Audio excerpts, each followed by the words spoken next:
السلام علیکم ورحمۃ اللہ وبرکاتہ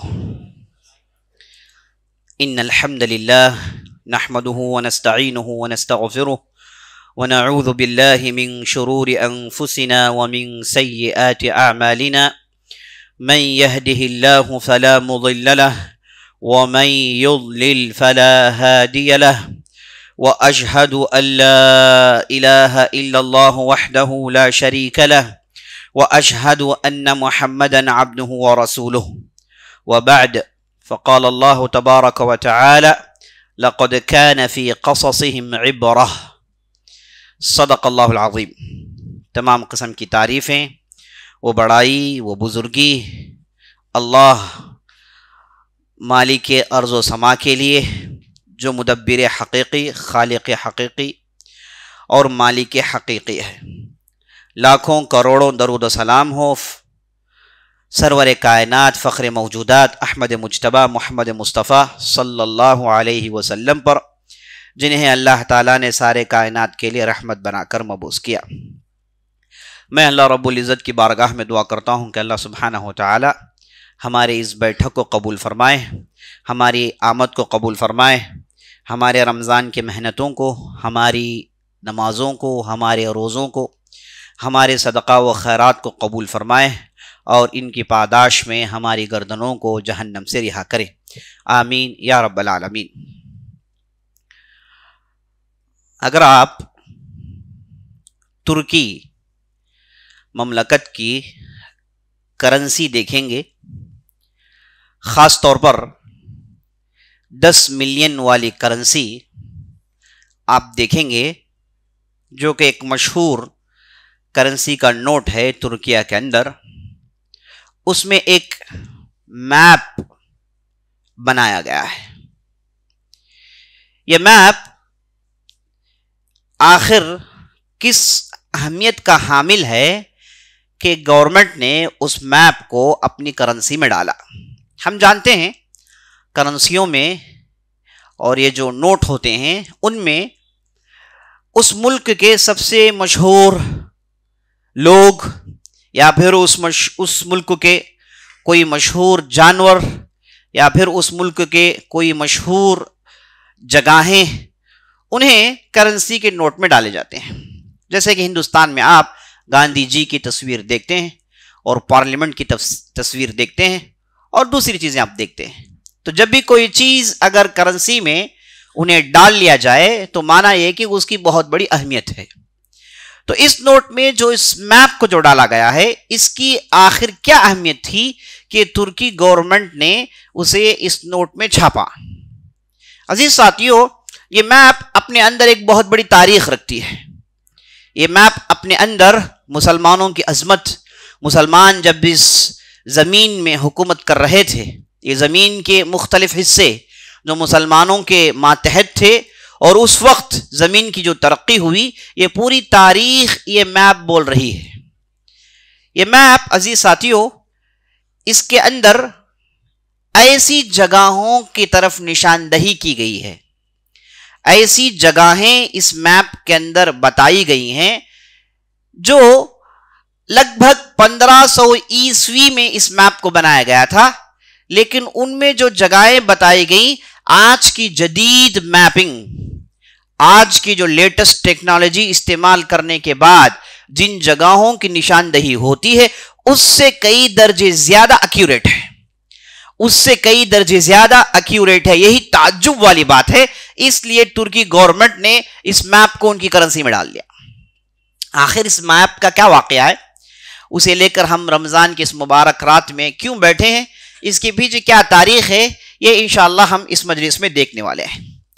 اس سے پہلے کہ ہم اس میپ کی تفصیل میں جائیں عزیز ساتھیو، ہمیں جان لینا چاہیے کہ یہ جو ترکی حکومت ہے، اس کی اسلامی تاریخ میں کیا اہمیت ہے۔ عزیز ساتھیو، ہم جانتے ہیں نبی صلی اللہ علیہ وسلم کو اللہ نے رسول اور نبی بنا کر عرب کی زمین میں بھیجا۔ آپ صلی اللہ علیہ وسلم نے توحید کو پھیلایا اور سارے عرب کو مسلمان بنایا، اور جب آپ صلی اللہ علیہ وسلم مکہ چھوڑ رہے تھے تو آپ کے پاس صرف مٹھی بھر ساتھی تھے اور انہیں مکے میں جگہ نہیں مل رہی تھی اپنی سرگرمیوں کو اسٹیبلش کرنے کے لیے. تو آپ صلی اللہ علیہ وسلم مکہ چھوڑ کر مدینہ چلے جاتے ہیں. اس واقعے کو ہجرت کہا جاتا ہے جو کہ تاریخ انسانی کا بہت بڑا واقعہ ہے. اور جیسے ہی نبی صلی اللہ علیہ وسلم مدینہ چلے گئے تو آپ صلی اللہ علیہ وسلم نے مدینے میں اپنی سیاسی سرگرمیوں کو شروع کیا. یعنی پولیٹیکل اپیرینس جو آپ صلی اللہ علیہ وسلم کا تھا اسے آپ صلی اللہ علیہ وسلم نے پروجیکٹ کیا. جبکہ مکی زمانے میں ہم دیکھتے ہیں کوئی سیاست کی بات نہیں. مکی زمانے میں صرف عبادت پر زور ہے. مکی زمانے میں صرف عقیدے پر زور ہے, توحید پر زور ہے, لوگوں کو بت پرستی سے باہر نکالنا اس پر زور ہے. اور 13 سال آپ صلی اللہ علیہ وسلم نے اس توحید اور اس عقیدے پر کھپایا. اور آپ صلی اللہ علیہ وسلم نے اس محنت کے بعد جو آپ صلی اللہ علیہ وسلم کے ہاتھ میں ما حصل آیا, جو آپ صلی اللہ علیہ وسلم نے کمایا, انہیں لے کر آپ صلی اللہ علیہ وسلم نے ایک اسلامک اسٹیٹ اسٹیبلش کیا, جہاں پر آپ صلی اللہ علیہ وسلم نے جب ان لوگوں کو عبادت, توحید, عقیدہ, جب ان کی روحوں کو درست کر لیا تو آپ صلی اللہ علیہ وسلم پر اللہ کا حکم نازل ہوا کہ اب آپ کو سیاسی چیزوں پر غور کرنی چاہیے. اب آپ کو کیسے حکومت کرنی چاہیے اس پر غور کرنا چاہیے. اب آپ کو دوسرے جو کفار ہیں ان سے کیسے معاہدہ کرنا چاہیے, انہیں کیسے لے کر آپ آگے بڑھیں, اس تعلق سے آپ کو زور ڈالنا چاہیے. تو آپ صلی اللہ علیہ وسلم نے مدینے میں ایک اسلامک اسٹیٹ قائم کیا اور 10 سال مدینے میں رہے. اور جہاں پر آپ صلی اللہ علیہ وسلم نے عبادات اور معاملات دونوں کو ملا کر سلطنت کی. باقاعدہ آپ صلی اللہ علیہ وسلم پورے عرب کے بادشاہ تھے, لیکن رسول اور نبی کو بادشاہ کہنا زیبا نہیں دیتا, بلکہ بادشاہت سے اور خلافت سے نبوت اور رسالت بہت بڑا مرتبہ ہے. ہم جانتے ہیں رسالت اللہ سبحانہ و تعالی جسے چاہتا ہے اسے دیتا ہے. واللہ یعلم حیث یجعل رسالتہ, اللہ بہتر جانتا ہے کہ کسے رسول بنائے اور کسے نبی بنائے. رسالت اور نبوت, نبی بننا, رسول بننا, یہ کوئی انسان کی بس کی بات نہیں کہ وہ محنت کر کے نبی بن جائے, وہ محنت کر کے رسول بن جائے, چاہے وہ جتنا بھی بڑا عبادت گزار کیوں نہ ہو جائے, چاہے وہ اللہ کے کتنا بھی قریب کیوں نہ ہو جائے, وہ اپنے آپ کو نبی نہیں بنا سکتا, وہ اپنے آپ کو رسول نہیں بنا سکتا جب تک کہ اللہ کا کوئی ایلچی اللہ کی طرف سے رسالت اور نبوت لا کر اس آدمی کو نہیں دے دیتا. تو یہ اللہ کے ہاتھ میں ہے کہ جسے چاہے رسول بنائے اور جسے چاہے نبی بنائے اور جسے چاہے ولی بنائے اور جسے چاہے دوسرے مرتبے دے. لیکن نبوت اور رسالت کسی کی محنت سے حاصل ہونے والی چیز نہیں. اسی لیے اہل علم کہتے ہیں کہ نبوت اور رسالت یہ کسبی نہیں, مانا یہ کہ محنت کر کے کوئی آدمی سے حاصل نہیں کر سکتا, جبکہ ولی بننا, نیک بننا, صالح بننا یہ کسبی ہے. کوئی بھی آدمی اپنے اندر وہ اخلاص پیدا کر لے, اپنے اندر اللہ کی وہ قربت پیدا کر لے, اپنے عبادت میں اخلاص پیدا کر لے, اللہ کے لیے محنت کرے تو وہ آدمی ولی بن سکتا ہے, وہ آدمی ولایت کے درجے کو حاصل کر سکتا ہے. اسی لیے دیکھیے آپ صلی اللہ علیہ وسلم نے حدیث میں ارشاد فرمایا, من عادى لي وليا فقد آذنته بالحرب وما يتقرب إلي بعبدي بشيء من النوافل حتى أحبه وإذا أحببته كنت سمعه الذي يسمع به وبصره الذي يبصر بها وبطشه الذي يبطش بها ورجله التي يمشي بها ولئن استعاذني لأعيذنه ولئن سألني لأعطينه. آپ صلی اللہ علیہ وسلم کہتے ہیں کہ اللہ نے فرمایا کہ اگر کوئی آدمی میرے ولی سے جھگڑ لے میں اس کے خلاف لڑائی کا اعلان کرتا ہوں. جب کوئی بندہ مومن اللہ کی فرض کردہ چیزوں کو کر کے جب وہ نفل کرنا شروع کر دیتا ہے, نفل کے میدان میں چلے جاتا ہے, فرض ادا کرتا ہے, نفلوں میں آگے بڑھتا ہے, صدقہ خیرات میں آگے بڑھتا ہے, اچھے کاموں میں آگے بڑھتا ہے, اپنی نفس کی اصلاح کرتا ہے, جب ان چیزوں کو جب کرتے جاتا ہے اللہ سبحانہ و تعالی اس سے محبت کرتا ہے. فرض کرنے کے بعد اگر کسی نے نفل چیزوں میں محنت کی, فرض کی ادائی کے بعد نفل چیزوں کو انہوں نے اپنا مشغلہ بنا لیا, تو جب اس نے فرض اور نفل دونوں کو ملا کر اپنی زندگی کا طریقہ بنا لیا تو اللہ سبحانہ و تعالی اسے چاہتا ہے. مانا یہ کہ جب آپ یہ محنت کر سکتے ہیں تو اللہ سبحانہ و تعالی کی محبت آپ محنت سے حاصل کر سکتے ہیں. اور جب اللہ محبت کرتا ہے کسی بندے کو اس کا معاملہ ہی کچھ اور ہو جاتا ہے. کیا ہوتا کیا ہے کہ اللہ سبحانہ و تعالی اس کی نظر بن جاتا ہے جسے وہ دیکھتا ہے، اللہ سبحانہ و تعالیٰ اس کا ہاتھ بن جاتا ہے جسے وہ پکڑتا ہے، اللہ سبحانہ و تعالیٰ اس کا پیر بن جاتا ہے جس پر وہ چلتا ہے۔ اور اللہ نے آخر میں کہا کہ اے بندہ جس کا میں ہاتھ پیر سب کچھ بن جاتا ہوں، یہ اگر مجھ سے پناہ مانگے میں اسے اسپیشل پناہ دوں گا، اگر وہ مجھ سے کچھ مانگے میں اسے اسپیشل عطا کروں گا۔ تو آپ صلی اللہ علیہ وسلم نے اس حدیث قدسی میں ایک آدمی محنت کر کے ولایت کا مرتبہ حاصل کر سکتا ہے، اس پر آپ صلی اللہ علیہ وسلم نے بھرپور زور دیا۔ لیکن جیسے میں نے آپ کو بتایا، نبوت اور رسالت یہ کوئی محنت کر کے حاصل نہیں کر سکتا۔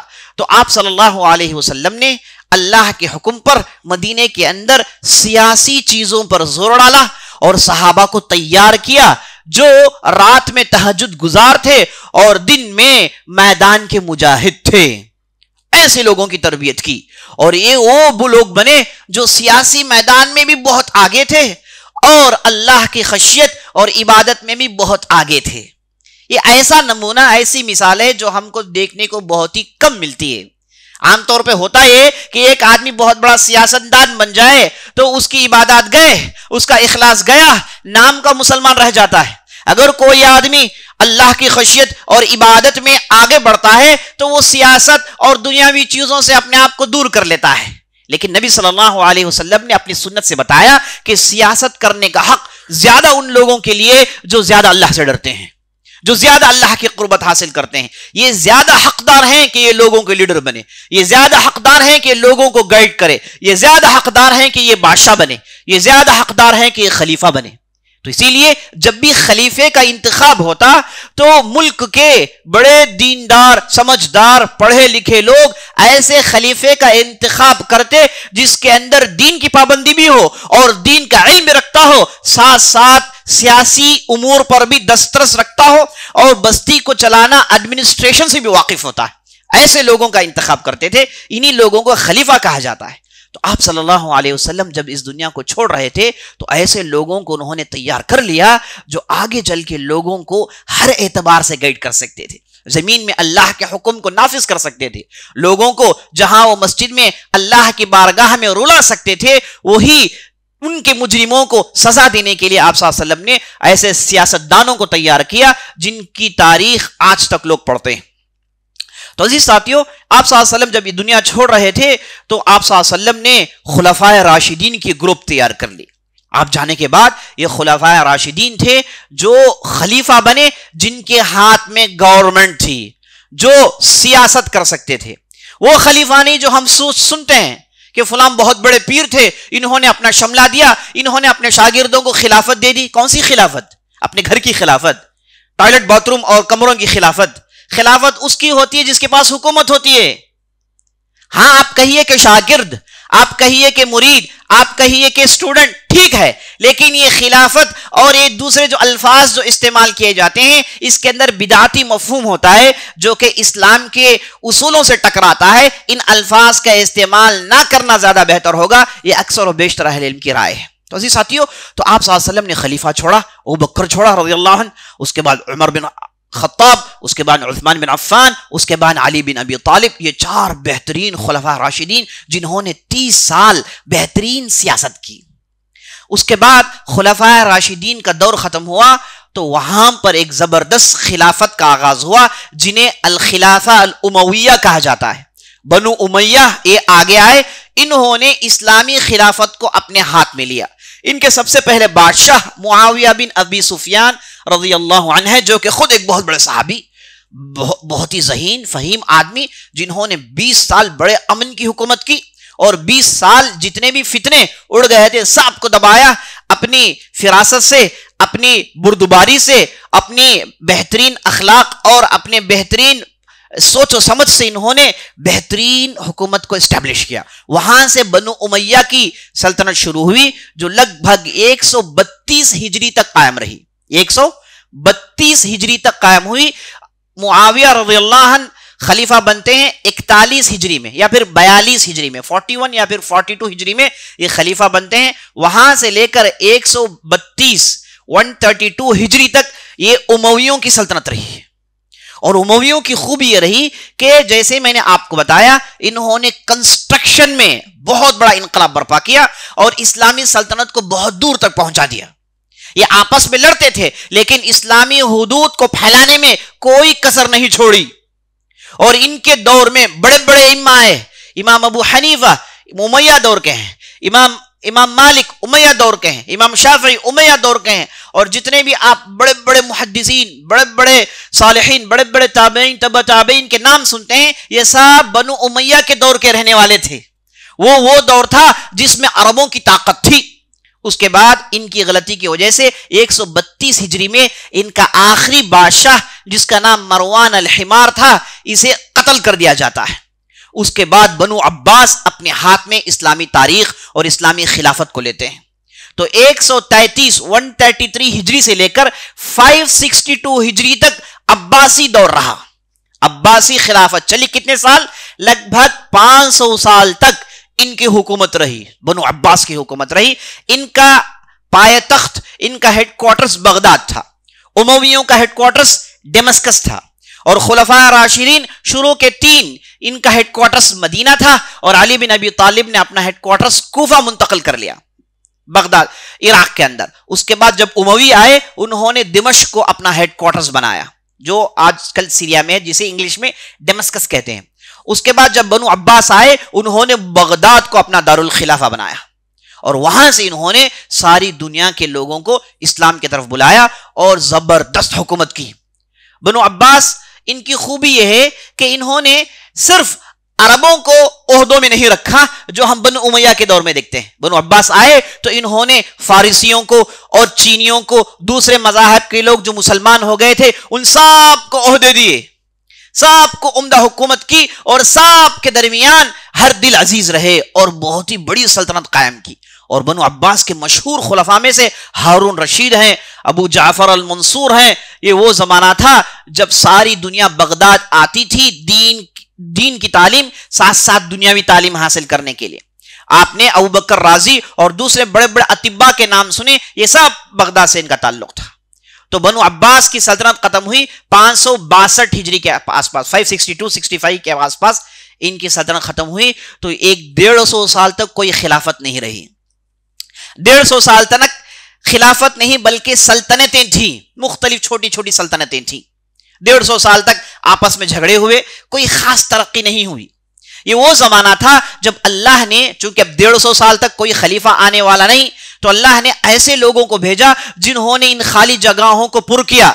اللہ نے نور الدین زنکی رحمت اللہ علیہ کو بھیجا جنہوں نے عیسائیوں کو مار بھگایا تھا, اور صلاح الدین ایوبی جیسے لوگ آئے جنہوں نے خلافت نہ ہونے کی وجہ سے دشمن جو اسلامی مملکتوں میں امنڈ آئے تھے, انہیں مار بھگانے کے لیے اللہ نے ایسے مرد مجاہد بھیجے جنہوں نے عالم اسلامی میں محنت کر کے یروشلم جو بیت المقدس ہے یہ کافروں کے پاس چلا گیا تھا, اسے واپس لاتے ہیں. تو بہرحال لگ بھگ 150 سال کے بعد 800 ہجری کے آغاز میں یا پھر 700 ہجری کے آخر میں ایک خلافت قائم ہوتی ہے جسے الخلافہ العثمانیہ کہا گیا. عثمانی امپائر, اوٹومان امپائر جسے انگلش میں کہتے ہیں, یہ خلافت قائم ہوتی ہے. ان کا پہلا بادشاہ جن کا نام عثمان تھا, یہ الگ تاریخ ہے, یہ کیسے خلافت میں آئے, ان کی کیا خوبیاں تھی اور کیسے لوگ تھے, کتنا ان کے اندر تقویٰ تھا اور کتنے دیندار لوگ تھے, ایک مستقل باب ہے, ایک سنہرا باب ہے جنہیں آپ لوگوں کو سننا ضروری ہے. لیکن چونکہ میرا موضوع نہیں, میں آپ کو ایک میپ دیتے ہوئے, ایک آپ کو آئیڈیا دیتے ہوئے اپنی بات آگے بڑھا رہا ہوں, کیونکہ آپ کو آج کی مجلس کی باتیں اور آنے والی مجلس کی باتیں آپ کو سمجھ میں آ جائیں. گویا کہ آنے والی مجلسوں کے لیے میں آپ کے سامنے ایک انٹروڈکشن پیش کر رہا ہوں تاکہ آپ کو پوری باتیں اچھی طریقے سے سمجھ میں آ جائیں. تو اس کے بعد عزیز ساتھیوں خلافت عثمانیہ کا آغاز ہوا. ان کے سب سے پہلے خلیفہ جن کا نام تھا سلیم الاول, اور دوسرے خلیفہ جن کا نام سلیمان القانونی. کئی سال پہلے ہم نے ان خلفاؤں کو لے کر بہترین مجالس جمع کی اور بہترین اچھی باتیں ہم نے بتائی. شاید وہ ریکارڈ یوٹیوب میں ہوگا, اگر ہو تو آپ ضرور سن لیں. ہم کوشش کریں گے کہ آنے والی نشستوں میں, مجلسوں میں ان کا بھی ذکر آئے. لیکن میں سمجھتا ہوں, اور میں جس ناحیے سے ان چیزوں کو ریڈ کر رہا ہوں, میں چاہتا ہوں کہ آپ کے سامنے دوسری شخصیتوں کو بھی سامنے لائیں. بہرحال عزیز ساتھیوں، سلیم الاول یہ پہلے خلیفہ بنتے ہیں، اور اس کے بعد یہ عثمانی سلطنت جو 700 ہجری کے آخر میں شروع ہوئی، یہ چلتی رہی لگ بھگ آج سے 100 سال پہلے تک یہ خلافت قائم رہی۔ 1925 عیسوی میں اس خلافت کو ختم کیا گیا۔ ان کے جو پہلے خلیفہ جن کا نام سلیم الاول تھا، پہلے بادشاہ جن کا نام عثمان تھا، اور ان کے آخری خلیفہ جن کا نام عبد الحمید الثانی تھا، وہاں پر یہ خلافت ختم ہوئی۔ آج عالم اسلامی میں کوئی خلافت نہیں ہے۔ اب مسلمان اپنے اپنے علاقوں کے بادشاہوں، اپنے اپنے علاقوں کے سیاستدانوں، اپنے لیڈروں کے پیچھے مسلمان چل رہے ہیں۔ اب مسلمانوں کو جوڑنے کے لیے کوئی خلافت موجود نہیں ہے۔ میں آپ کے سامنے پوری اسلامی تاریخ کو چند منٹوں میں نے آپ کے سامنے کھینچ دی تاکہ آپ کے ذہن میں خاکہ تیار ہے۔ اور جب عثمانی خلافت شروع ہوئی عزیز ساتھیوں، ان لوگوں نے بہت سارے نئے کام کیے جو کام بنو امیہ اور بنو عباس نے نہیں کیے۔ بنو امیہ عرب تھے، بنو عباس بھی عرب تھے، اور انہوں نے غیر عربوں کو اپنی حکومت میں شامل کیا، لیکن عثمانی غیر عرب تھے، یہ ترکی نسل تھے، ان کی زبان عربی نہیں تھی، یہ ترکی بولتے تھے، اور یہ ساری دنیا میں خاص طور پر یورپ کے اندر دور دور تک اسلام کو پہنچانے میں بہت بڑا کام کیا، کیونکہ آپ جانتے ہیں یہ عثمانی جو سلطنت تھی، ان کا ہیڈ کوارٹرز تھا استنبول، جو ترکیہ کے اندر موجود ہے۔ اب جانتے ہیں ترکیہ یہ یورپ کے لیے گیٹ وے ہے، ایشیا سے جانے والوں کے لیے۔ جو بھی لوگ ایشیا سے یورپ جانا چاہتے ہیں انہیں لا محالہ ترکیہ سے گزرنا ہے۔ اب جو لوگ یورپ سے ایشیا آنا چاہتے ہیں، ہندوستان آنا چاہتے ہیں، ان کے لیے ترکیہ سے گزرنا لا محالہ ہے۔ میں بات کر رہا ہوں زمینی راستوں کا۔ اسی لیے آپ نے کل کی مجلس یا پھر اسے پہلے کی مجلس میں آپ نے سنا کہ کیسے کولمبس نے ہندوستان کو دریافت کرنے کے لیے وہ چلا گیا تھا ویسٹ انڈیز۔ کیوں وہ نکلا تھا؟ کیونکہ سمندری راستے ہندوستان تک پہنچا سکتے ہیں۔ یہ جو زمین کے راستے ہیں، وہاں سے یورپینز کو ہندوستان میں آنا بہت دور کا راستہ ہے، اور درمیان بہت بڑی اسلامی خلافت ہے۔ یہاں پر پہنچ کر یہ اپنی مرضی سے تجارت نہیں کر سکتے تھے، اس لیے انہوں نے سمندری راستے کو ڈھونڈ کر نکالنے کی پوری کوشش کی، اور ان سے کیا ہوا آپ نے وہ تفصیل جان لی۔ تو عزیز ساتھیوں، یہ جو عثمانی تھے، ان کی خوبی یہ تھی کہ انہوں نے یورپ کے دور دور علاقوں میں اسلام کو پہنچایا۔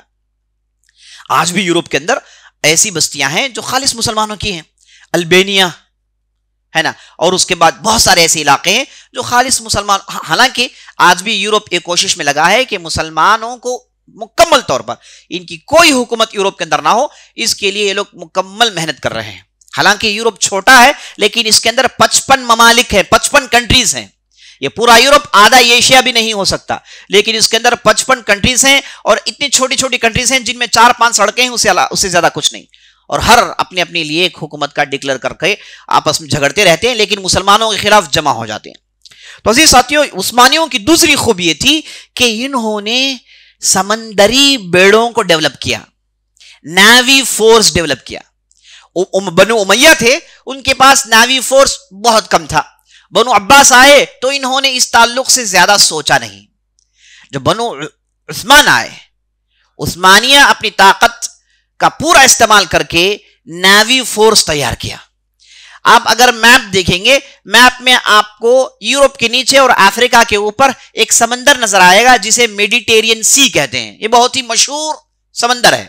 یہ ایسا سمندر ہے جس کے ایک طرف پورا یورپ ہے تو الٹے طرف پورے کا پورا، یا پھر دوسرے طرف پورے کا پورا افریقہ ہے۔ اور یہ ایسا سمندر ہے جہاں اگر کوئی بھی حکومت اپنا تسلط، اپنی طاقت جما لیتی ہے، وہ تجارت میں بہت آگے بڑھ جاتی ہے۔ تو بنو امیہ، بنو عباس کے زمانے میں یہاں پر مکمل طور پر عیسائیوں کی طاقت تھی، اور بنو عثمان آئے، خلافت عثمانیہ شروع ہوئی تو انہوں نے یہ کوشش کی کہ یہاں پر باقاعدہ مسلمانوں کا تسلط ہو، کیونکہ یہ جو یورپینز اس سمندر میں حکومت کر رہے تھے، انہوں نے مسلمان ممالک کو پریشان کر رکھا۔ کوئی بھی مسلمان ممالک کا بیڑا جاتا تو بڑی آسانی سے لوٹ لیتے، اور یہ یورپینز پورے لوٹوروں کے شکل میں اس سمندر میں ہمیشہ گھومتے رہتے، اسی لیے ان کو پائریٹس کہا جاتا ہے۔ ان میں وائکنگز ہے اور پتہ نہیں کیا کیا ان کے جو ہے قبائل ہوتے ہیں، یہ گھومتے رہتے ہیں۔ ان کا کام یہی کہ جو بھی ایک سمندری کشتی نظر آئے تو اس پر حملہ کر دیتے ہیں اور اسے لوٹ لیتے ہیں، یہی ان کا کام تھا۔ اور خاص طور پر کوئی مسلمان اپنی کشتی لے کر ان سمندروں میں اترتا تو فوراً اس پر ٹوٹ پڑتے اور اسے لوٹ لیتے تھے۔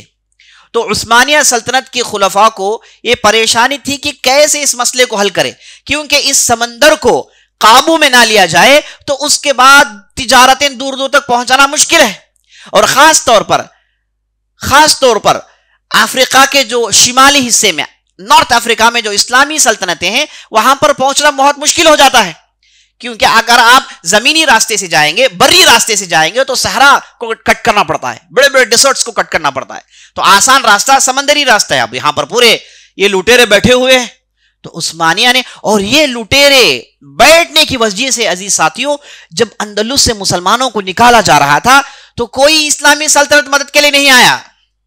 عام طور پر سوال پیدا ہوتا ہے کہ اندلس کے اندر، جہاں پر اندلس مانا اسپین کے اندر جہاں پر مسلمانوں کی غیر معمولی طاقت تھی اور مسلمان کو اللہ سبحانہ وتعالیٰ نے بہت عزت دی، وہاں پر مسلمانوں نے ڈھیر ساری بستیوں کو بنایا، پورا اسپین مسلمانوں کے پاس تھا، اور لگ بھگ مسلمان وہاں پر 700 سال حکومت کرتے رہے۔ غرناطہ، قرطبہ، مدرید، طلیطلہ، یہ سب مسلمانوں کے ایوانے تھے عزیز ساتھیوں۔ آج بھی یہاں پر غیر معمولی ثبوت اور غیر معمولی عمارتیں ہیں جو ساری دنیا کو چیخ کر کہتی ہیں کہ آؤ مسلمانوں، دیکھو یہ تمہاری تاریخ ہے۔ اسی لیے جب علامہ اقبال اس زمین میں پہنچے تو ترس گئے، وہاں کی عمارتوں کو دیکھا اور وہاں کی زمین کو دیکھا تو مشہور قصیدہ انہوں نے پڑھا، کہا ہسپانیہ تو خون مسلمان کا امین ہے، مانند حرم پاک ہے تو میری نظر میں، پوشیدہ اذانے ہیں تیری باد سحر میں، پوشیدہ سجدے ہیں تیری خاک میں۔ کہتے ہیں کہ اے ہسپانیہ، تیری جو سلطنت ہے اس کے اندر مجھے مسلمانوں کی روحیں نظر آتی ہیں، تو میرے نظر میں اتنا پاک ہے، حرم کے بعد تو میرے نظر میں سب سے زیادہ پاک ہے۔ مجھے یہاں صبح کے وقت، چونکہ جب گئے تھے وہاں پر اسلام میں حکومت نہیں تھی، 1940 کی 30 کی بات ہے، بلکہ اس سے پہلے کی بات ہے، وہ آکسفورڈ یونیورسٹی میں پڑھتے تھے، اور وہاں پر جب وہ گئے تو انہوں نے یہ مشہور قصیدہ لکھا۔ تو وہ زمانہ تھا جب وہاں پر کوئی اسلامی علامتیں موجود نہیں تھی، لیکن جب انہوں نے عبد الرحمن الداخل کا پیلس دیکھا، وہاں پر القلعۃ الحمراء ریڈ پیلس دیکھا اور مسلمانوں کے چھوڑے ہوئے آثار دیکھے تو تڑپ اٹھے، تو مشہور انہوں نے قصیدہ پڑھا، اس کی تفصیل میں جانے کا موقع نہیں، تو اس میں انہوں نے یہ بہت اہم بات کہا کہ مجھے یہاں کی صبح کی ہواؤں میں دور سے اذانیں سنائی دے رہی ہیں، کیونکہ یہاں کا نیچر ہی مسلمانوں کا نیچر ہے، اور اس کی مٹی میں مجھے سجدے کے نشان نظر آ رہے ہیں، اس کی مٹی میں مجھے سجدے کے نشان نظر آ رہے ہیں۔ اور قصیدے کے آخر میں کہتے ہیں کہ اے اندلس، انتظار کر دوبارہ ہم مسلمان آئیں گے، ہاں دوبارہ ان علاقوں کو واپس کریں گے، تو جو تڑپ رہی ہے تجھے اس تڑپ سے بچائیں گے۔ بہترین قصیدہ ہے، کبھی موقع ملے تو ہم اس کی شرح کریں گے۔ عزیز ساتھیوں، تو یہ جو اندلس کی حالت تھی جہاں پر مسلمانوں نے 700 سال حکومت کی، یہاں پر مسلمانوں کو بالکل ختم ہی کر دیا گیا، جبکہ اس زمانے میں اس طرف بغداد میں عباسی خلافت تھی، اس کے بعد عثمانیوں کی خلافت تھی، اس کے بعد بڑے بڑے بادشاہ سلاطین موجود تھے، لیکن کسی نے مدد نہیں کی اندلس کی، اور اندلس کے مسلمانوں کی حالت اتنی خراب کر دی گئی، ایک دو تین مثال آپ کو بتا دیتا ہوں۔ آخری زمانے میں جب آخری سلطنت، جسے سلطنت غرناطہ کہتے تھے، وہ جا رہی تھی، تو اس وقت یہ عیسائیوں نے مسلمانوں کو اتنا جھگڑا، اتنا ظلم کیا کہ انسانیت سر پیٹ کر رہ گئی۔ ان کی کتابوں میں ان ظلموں کا ذکر ہے کہ کیسے ظلم کرتے تھے۔ انہوں نے بڑے ہی بھیانک گودام بنائے تھے، گھروں کے نیچے، اپنے عمارتوں کے نیچے ایسے گودام بنائے تھے جہاں پر صرف مسلمانوں کو لا کر انہیں اذیت اور انہیں تکلیف دی جاتی تھی، اور اتنی اذیت دی جاتی کہ روزانہ کئی مسلمان مر جایا کرتے تھے، اور مسلمانوں پر اتنا ظلم کہ کوئی بھی آدمی اپنا نام عربی میں بول نہیں سکتا، عربی میں گفتگو نہیں کر سکتے، کوئی کھلم کھلا نماز نہیں پڑھ سکتا، اور سب اپنے لباس، اپنے وضع قطع سے یورپین نظر آتے تھے۔ اور اس وقت کے جو مسلمانوں نے کس انداز سے اپنے ایمان کو بچایا، اپنے اسلام کو بچایا، یہ تاریخ کا بہت ہی زبردست باب ہے۔ انہی مسلمانوں کو مورسیکی کہا جاتا ہے، اور ان کی ایک مستقل تاریخ ہے، تاریخ مورسیکیین کے نام سے، کہ مسلمان کیسے اپنے ایمان کو چھپا کر آخری کے لگ بھگ 100 سال تک یہاں پر وہ اپنا نشان چھوڑ گئے، اور آخر کار انہیں کیسے نکال دیا گیا، اور ایسے بھی مسلمان رہ گئے تھے جنہوں نے ظاہری طور پر تو مکمل عیسائی ہونے کا اعلان کر دیا، لیکن اندر سے پکے مسلمان رہے، اندر سے پکے مسلمان رہے. اور آج بھی ان کی نسلیں ہسپانیہ، اسپین کے اندر موجود ہیں، جو بالکل دیکھیں گے تو آپ کہیں گے کہ آپ یورپین آدمی ہیں، لیکن اس کا ایمان، اس کا دل و دماغ مسلمانوں جیسا ہے. اور انہی کے نسل سے امریکہ کے ایک بہت بڑے پریزیڈنٹ بنے جن کا نام تھا ابراہم لنکن. مشہور پریزیڈنٹ ہے، اور امریکہ کے تاریخ کا ایسا پریزیڈنٹ ہے کہ امریکنز آج بھی اس پر فخر کرتے ہیں. زبردست ذہین، معاملہ فہم اور امریکہ کو طاقت دینے والا پریزیڈنٹ تھا ابراہم لنکن. اس کا نسل یہ اندلس کے حصے میں پڑتا ہے، اور وہ اپنے آپ کو کبھی عیسائی نہیں کہتا تھا، وہ اپنے آپ کو یونیٹیرین کہتا تھا. اور وہ کہتے ہیں کہ اس کے ملامح، اس کے چہرے اور لباس وضاقتہ اور چہرے سے معلوم ہوتا ہے کہ نسلاً عربی آدمی ہے. اس نے بہت دنوں تک امریکہ میں حکومت کی. عزیز ساتھیوں، تو میں بتا رہا ہوں کہ اندلس کے اندر مسلمانوں پر اتنا ظلم ہوا کہ انہیں کھلم کھلا عبادت کرنے کی اجازت نہیں تھی، بلکہ کوئی بھی مسلمان اپنے گھر میں دروازہ نہیں رکھے گا. گھروں میں دروازے ہوتے ہیں، دروازہ بند کر کے لوگ گھر کے اندر رہتے ہیں. مسلمانوں کے گھروں میں دروازے نہیں ہونے چاہیے. مانا ہے کہ کبھی بھی آ سکتے ہوں، کمروں میں کوئی دروازے نہیں. ان کے گھر، مسلمانوں کے گھر بغیر دروازوں کے بنے جاتے تھے. آپ تصور کریں کہ حالت کتنا ہی بھیانک تھی. گھر بنے جاتے ہیں، گھروں میں دروازے نہیں ہوتے، نہ کمروں کے دروازے ہوتے ہیں. وہ گھر میں جیتے ہیں، باہر سے جانے والا آدمی دیکھ سکتا ہے کہ اندر کیا ہو رہا ہے. اس حد تک معاملہ سنگین اور گھناؤنا تھا عزیز ساتھیوں. لیکن اس کے باوجود قربان جائیں ان مومنین پر جنہوں نے اپنے ایمان کو بچائے رکھا. تو میں بتا یہ رہا تھا کہ ان لوگوں کو بچانے کے لیے کوئی آیا کیوں نہیں؟ بڑی بڑی سلطنتیں، عثمانی سلطنتیں اور بڑی بڑی سلطنتیں، کوئی بچانے کیوں نہیں آیا؟ اس کی وجہ یہ تھی کہ پورا سمندر ان لٹوروں کے ہاتھ میں تھا. یہاں پر پہنچنا آسان نہیں تھا، بہت ہی مشکل ترین چیز تھی. اس لیے پورا اندلس چلا گیا. تو عثمانی بادشاہوں کو یہ فکر کھا رہی تھی کہ ان سمندروں میں اپنی طاقت جمع کرنی ہے. تو اس کے لیے انہوں نے مستقل کوشش کی. اور عثمانیوں کی خوبی یہ تھی کہ انہوں نے ایک ایسے زبردست سولجرز کا ایک گروپ بنایا جنہیں الانکشاریہ کا نام دیا. اس میں وہ سولجرز ہیں جو اصل میں عیسائی تھے. جب بھی عثمانی کسی عیسائی مملکت میں اپنا قابو جماتے تو وہاں کے بچوں کو لاتے اور انہیں مسلمان بنا کر انہیں آرمی میں ٹرین کر کے انہیں اس بیڑے میں ڈال دیتے جسے انکشاریہ کہا جاتا ہے. اور عثمانی سلطنت ڈیولپ ہوتی رہی، انہیں طاقت ملتی رہی جب تک کہ انکشاریہ کی گروپ طاقت میں تھی. جب یہ انکشاریہ کی گروپ کی طاقت کو توڑ دی گئی، سلطنت عثمانیہ گر گئی. تو اسے معلوم ہوا کہ انکشاریہ بہت ہی قریب ایام تک عثمانیوں کے ساتھ تھے. تو عزیز ساتھیوں، عثمانیوں کی ڈھیر ساری خوبیاں ہیں. آنے والی مجلسوں میں اسی تفصیل کو آپ سننے والے ہیں انشاءاللہ. تو ہماری گفتگو کا آغاز ہوا ایک میپ کو لے کر. عزیز ساتھیوں، اس میپ کو بنانے والے جن کا نام تھا پیری رئیس، یہ بہت بڑے سمندر کے بہت بڑے مجاہد تھے. اللہ نے ان کے اور ان کے چچا جن کا نام کمال رئیس تھا، ان دونوں کے ذریعے سے عثمانیوں کی جو خواب تھی کہ ان سمندر میں مسلمانوں کا ڈومینیشن ہونا چاہیے، مسلمانوں کی بستیوں، مسلمانوں کے سواحل، مسلمانوں کے بیچز کی حفاظت ہو. تو وہاں پر ان دونوں نے بہت بڑا کام کیا. یہ جو پیری رئیس تھے، یہ اور ان کے چچا، ان دونوں نے مل کر بہت سارے ایسے کام کیے جن کے ذریعے سے بہت ساری سلطنتیں جو گر رہی تھی انہیں بچایا گیا.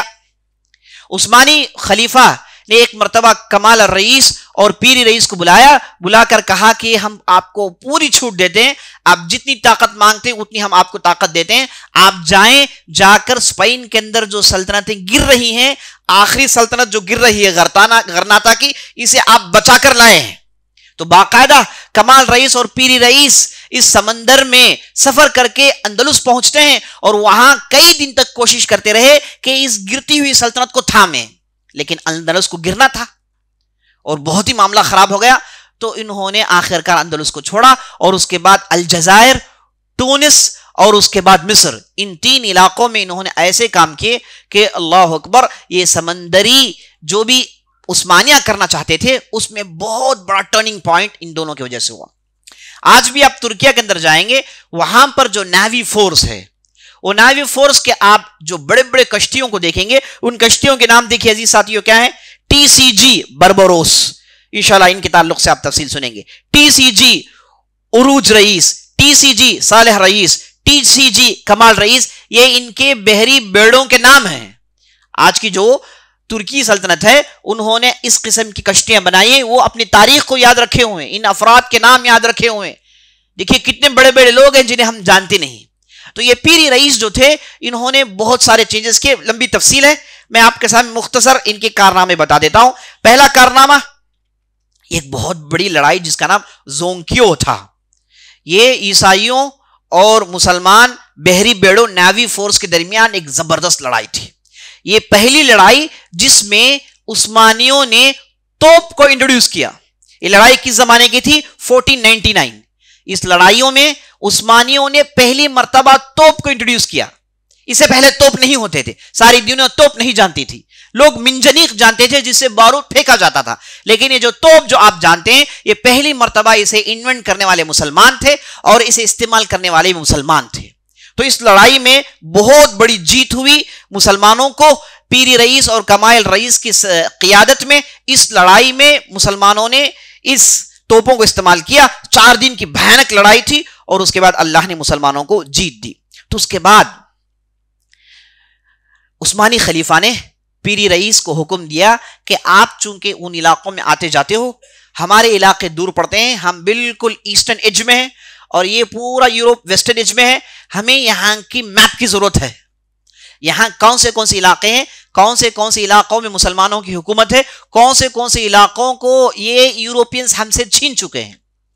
عزیز ساتھیو، یہ جو ہسپانیہ ہے، جو اسپین ہے، اندلس، اس میں مسلمانوں کو سب سے زیادہ نقصان پہنچانے والے ایک ظالم بادشاہ جس کا نام چارلی 5 ہے اور اس کی بیوی ایسابیلا، ان دونوں نے مل کے مسلمانوں کے خلاف قسم اٹھائی تھی کہ پورے یورپ میں جب تک انہیں نہیں نکالیں گے ہم نہائیں گے نہیں. تو یہ زندگی بھر نہیں نہائے، کئی سالوں تک نہائے نہیں، ایسے ہی رہے. ان کا مقصد تھا کہ یہاں سے مسلمانوں کو نکالیں، اور جب مسلمانوں کو نکالا تو انہوں نے نہایا. تو اسے معلوم ہوتا ہے کہ کیسے عزم کے لوگ تھے، کیسے انہوں نے ٹھان لی تھی. اور یہ نہ کہ صرف اسپین میں ان کی حکومت تھی، بلکہ آج کا جو ہالینڈ، ڈنمارک، فرانس کے علاوہ جتنے بھی علاقے ہیں سب پر ان کی حکومت تھی. بڑی مضبوط حکومت تھی، تب جا کے ان سے ممکن ہوا کہ مسلمانوں کو اسپین سے نکالا جائے. تو خلیفہ نے پیری رئیس کو حکم دیا کہ وہ ایک میپ بنائے. تو پیری رئیس نے 2 میپ بنائے. 1503 کے اندر ایک میپ بنایا جس میں انہوں نے آج کا ترکیہ اور یورپ اور نارتھ افریقہ کو جوڑ کر اس سمندر کے آس پاس رہنے والے ملکوں کا میپ بنایا. ایسا میپ بنایا کہ آج کے لوگ بھی اتنی ترقی کرنے کے باوجود بھی اتنی ڈیٹیلز ان کے میپ میں نہیں لا سکے. انہوں نے چھوٹے چھوٹے قریوں کا ذکر کیا، چھوٹی چھوٹی، اور اس میپ کو انہوں نے ایک بہت بڑے چمڑی میں بنایا تھا جو آج بھی ترکیہ کے اندر اسے حفاظت کیا گیا. اور 1528 میں 1852 میں انہوں نے ورلڈ میپ بنایا. اب تعجب کی بات یہ ہے کہ 1528 میں انہوں نے میپ بنایا اور یہ میپ بنانے کے بعد کولمبس امریکہ گیا تھا. یہ کولمبس سے لگ بھگ 25 سال پہلے انہوں نے اس میپ کو بنایا. اب یہ میپ میں آپ دیکھیں گے کہ ساری دنیا کی چھوٹی چھوٹی آئی لینڈ کا بھی ذکر ہے اس کے اندر. تعجب کی بات ہے کہ یہ میپ میں نارتھ افریقہ، نارتھ امریکہ اور ساؤتھ امریکہ جتنے بھی علاقے جو آپ کو آج میپ میں نظر آتے ہیں، انہوں نے لگ بھگ 500 سال پہلے انہوں نے ان کا نام ذکر کیا ہے. اور سب سے تعجب کی بات یہ ہے کہ انہوں نے اس میں انٹارکٹیکا کا بھی ذکر کیا ہے. یہ انٹارکٹیکا جسے جو ہے آئس پول کہا جاتا ہے، یہ آج سے 200 سال پہلے لوگوں نے فائنڈ آؤٹ کیا. اس سے پہلے لوگوں کو معلوم نہیں تھا کہ زمین میں ایک ایسا بھی علاقہ ہے جو صرف اور صرف آئس اس میں ہے، انہیں معلوم نہیں تھا. لیکن پیری رئیس نے اس میں اس انٹارکٹیکا کا بھی ذکر کیا ہے. تو جب یہ میپ ان کے ہاتھ میں ملا تو یہ پگلا گئے، بولا کہ اتنی تفصیل اس کے اندر کیسی ہے. تو اس میپ کو لے کر ڈھیر سارے سیمینار چلے اور جتنے بھی امریکہ کے اندر بڑے بڑے یونیورسٹیز ہیں، وہاں کے جغرافیکل جتنے بھی بڑے بڑے اسکالرز ہیں، سبوں نے اس پر ریسرچ کیا. بعضوں نے کہا کہ یہ ایکچولی فیک ہے، اسے عثمانیوں نے 1940 کے بعد بنایا، لیکن اس میں غلطی سے تاریخ پرانی ڈال دی یا پھر جانتے بوجھ سے پرانی ڈال دی تاکہ لوگوں کو گمراہ کریں. اس پر بھی کئی سیمینار چلے، آخر کار یہ فیصلہ پایا کہ یہ کوئی فیک نہیں ہے، یہ بالکل ہائیلی جینیون میپ بنایا گیا ہے. اور اس میپ کے اندر انٹارکٹیکا جو آج بھی لوگ کہتے ہیں کہ وہاں پر صرف برف ہے، آئس ہے، اس میں انہوں نے ایسے زمینوں کا ذکر کیا، ایسے لوگوں کا ذکر کیا جو وہاں پر بستے ہیں۔ آج کی تحقیق یہ ہے کہ انٹارکٹیکا میں کوئی بستا نہیں ہے، انٹارکٹیکا ایک کھلی زمین ہے، صرف آئس اس کے اندر ہے، کانٹیننٹ کہتے ہیں اسے، لیکن انہوں نے اپنے میپ میں وہاں پر لوگوں کے علاقوں کا ذکر کیا، وہاں پر لوگ بستے ہیں اس کا ذکر کیا۔ جب انہوں نے تفصیل دیکھی تو بالکل پگلا گئے۔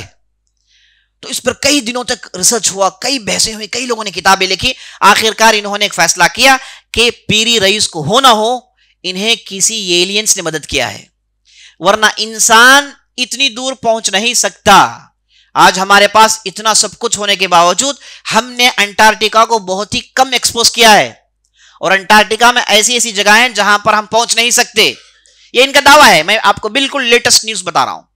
تو یہ پیر رئیس کے میپ میں جو تفصیل انہوں نے دیکھی تو انہیں سمجھ میں نہیں آیا، آخرکار انہوں نے کہا کہ یہ ضرور بھی ضرور پیر رئیس کی مدد آسمان والوں نے کی۔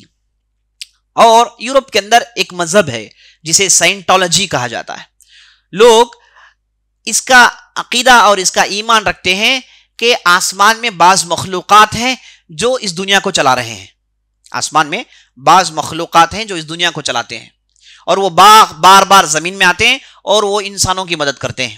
انہوں نے انسانوں کو مدد کی ایجپٹ کے پیرامڈز بنانے کے لیے، انہوں نے انسان کی مدد کی دوسرے ہوانہ میں اور دوسرے علاقوں میں پیرامڈز بننے کے، اور انہوں نے انسان کی مدد کی مختلف گفوں کو بننے میں۔ یعنی زمین میں ایسی ایسی چیزیں ہیں جسے انسان بن نہیں سکتا، جسے انسان بن نہیں سکتا علی الاطلاق۔ اس پیرامڈ کے تعلق سے کہتے ہیں کہ اس میں جو بڑا پیرامڈ ہے جسے پیرامڈ آف گیزا کہتے ہیں، اسے بنانے کے لیے آج کی نئی ٹیکنالوجی استعمال کریں، جتنی بھی طاقت اللہ نے دی سب استعمال کریں،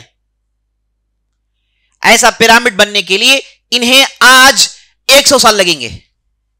100 سال مسلسل محنت کریں گے تو ایسا پیرامڈ بنا سکتے ہیں، اور اس کے اندر جتنی ایکیوریسی ہے یہ تو پگلا گئے ہیں کہ اتنی ایکیوریسی کہاں سے آ سکتی ہے، بالکل پوائنٹ کے حساب سے ادھر ایکیوریسی پائی جاتی ہے اتنی۔ اور جس جگہ انہوں نے بنایا یہ کہتے ہیں کہ اس کے بالکل 10,000 کلومیٹر کے بعد بالکل اسی طریقے کا ایک پیرامڈ بنایا گیا ہے۔ لوگ کیسے بنا سکتے ہیں؟ تو اس لیے یہ عقیدہ رکھنے والے پیدا ہو گئے کہ آسمان کے بعض مخلوقات ہیں جو انسانوں کو مدد کرتی ہیں، تو ان کے ذریعے سے یہ ہوا ہے۔ لیکن حقیقت یہ ہے کہ عزیز ساتھیوں، پیری رئیس کو باقاعدہ حکومتوں سے مدد ملی اور وہ پوری زمین گھوم کر آئے، نارتھ افریقہ گئے، ساؤتھ افریقہ گئے، وہاں کے لوگوں سے ملاقاتیں کی، اور انٹارکٹیکا گئے، وہاں پر بعض قبائل سے ملاقات ہوئی، اور ساؤتھ امریکہ اور نارتھ امریکہ میں ایسے مسلمان ماہرین، ایسے ماہر مورخ تھے جنہوں نے پیری رئیس کی مدد کی اس میپ کو بنانے میں۔ یہ جو کہتے ہیں کہ آسمان کی مخلوقات مدد کی، کیونکہ یہ عاجز ہو گئے، چونکہ انہیں ایک طرف سے زوم ہے نا، ایک طرف سے تکبر ہے کہ ہم نے پوری زمین کو ناپ لیا، ہم نے پوری زمین کو جان لیا۔ اب کوئی آدمی آ کے ان کی مخالفت کرے، یہ اپنی کمزوری ماننے کے لیے تیار نہیں ہے، اپنا نقص ماننے کے لیے تیار نہیں، بل الٹا اگر کوئی آدمی کوئی نئی بات بتا دے وہ کہتے ہیں کہ ایلین سے اس کی مدد کی، فلاں نے مدد کی، کیونکہ انسان سے جو کچھ ہو سکتا ہے ہم نے کر لیا، یہ ان کا زوم ہے۔ لیکن حقیقت یہ ہے کہ انہوں نے جتنی بھی ترقی کی یہ آخر انسان ہیں، ان کے ہاں ڈھیر ساری غلطیاں ہیں، زمین کو انہوں نے پورا ایکسپوز نہیں کیا، اور سارے بہت چیزیں زمین میں ہیں، اور زمین میں انہیں جتنی بھی چیزیں انہیں معلوم ہے یہ 50% سے زیادہ نہیں ہے، اور 50% چیزیں زمین میں ہیں جن کے تعلق سے انہیں ابھی تک کوئی تفصیل نہیں ملی۔ تو جی ساتھیوں، پیر رئیس کا اتنا بڑا کارنامہ، اس لیے ترکی گورنمنٹ نے اس میپ کو اپنے کرنسی میں جگہ دی، تاکہ لوگ جب اس کرنسی کو دیکھے، اس میپ کو دیکھے، اور ہماری عظیم ہستیوں کے نام انہیں یاد آئیں۔ اور آخرکار پیر رئیس 1530 کے آس پاس ان کی وفات ہو جاتی ہے، یہ سمندری لڑائی میں ان کی وفات ہو جاتی ہے۔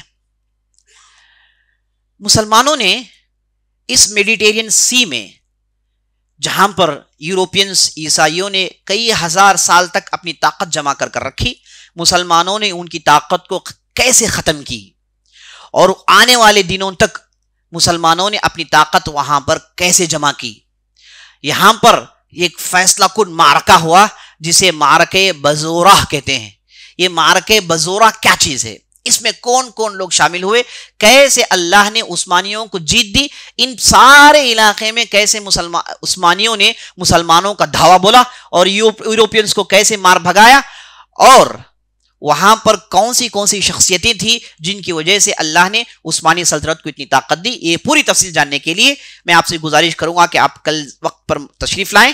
انشاءاللہ میں آپ کے سامنے ان بقیہ تفصیل کو آپ کے سامنے رکھوں گا، اور اللہ سے دعا کرتا ہوں کہ اللہ سبحانہ و تعالی ہم نے جو بھی کہا ہے، جو بھی سنا ہے، اس کے مطابق عمل کرنے کی توفیق بخشے.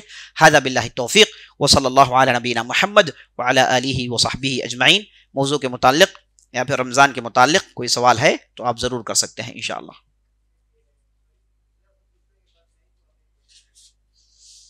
سوال یہ کر رہے ہیں کہ خلافت ٹوٹنے کے بعد اب ایک بار خلافت کیوں قائم نہیں ہوئی؟ یہ سوال وہی کر رہے ہیں کہ خلافت ٹوٹنے کے بعد پھر بیعت کر کے کیوں خلیفہ کو نہیں چنا گیا. میں آپ کو بتا چکا ہوں عباسی خلافت ختم ہونے کے بعد لگ بھگ 150 سال تک پوری دنیا بغیر خلافت کے رہی، اور پھر اللہ نے ایسے لوگوں کو پیدا کیا جن کے ذریعے سے خلافت قائم ہوئی.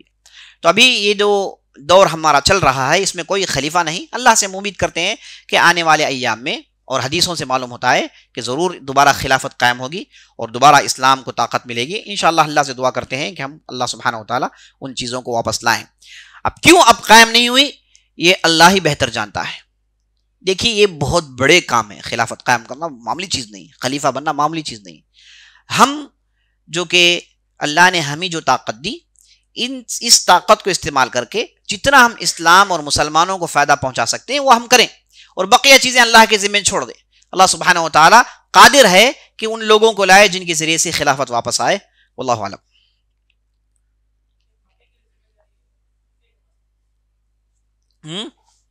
ہاں اب سوال یہ کر رہے ہیں کہ مکے کی ذمہ داری کن کے ہاتھ میں ہے؟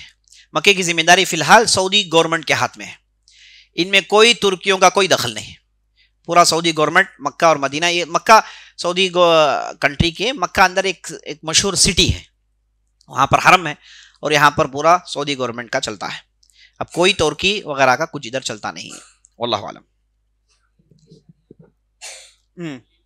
ہاں ہاں ہاں نہیں، الانکشاریہ ابھی اب انشاءاللہ سنیں گے کہ عثمانیوں نے، عیسائیوں نے کیا کیا.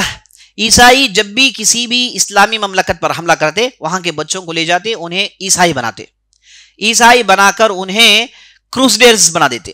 کروسڈیرز ایک مشہور گروپ ہے جس میں باقاعدہ مسلمانوں کو عیسائی بنایا جاتا ہے اور انہیں کلیسا چرچ کے لیے ڈیڈیکیٹ کر دیا جاتا ہے. یہ بچے چرچ میں رہتے ہیں اور پوری زندگی ایسے ہی گزارتے ہیں اور ایسے ہی مر جاتے ہیں. تو عثمانیوں نے ان کی اس حرکت کا بدلہ کیا. انہوں نے کہا کہ ہمارے پاس جو بھی مسلمان پھنسے آئیں گے، جو بھی عیسائی پھنس جائیں گے، انہیں ہم مسلمان بنائیں گے، انہیں نیک صالح بنائیں گے، اور انہیں ہم خلافت کی آرمی میں استعمال کریں گے. تو ایسے الانکشاریہ نامی ایک گروپ کا آغاز ہوا جس کے ذریعے سے الحمدللہ خلافت عثمانیہ کو بہت بہت طاقت ملی. سبحانک اللہم وبحمدک اشہد ان لا الہ الا انت استغفرک و اتوب الیک.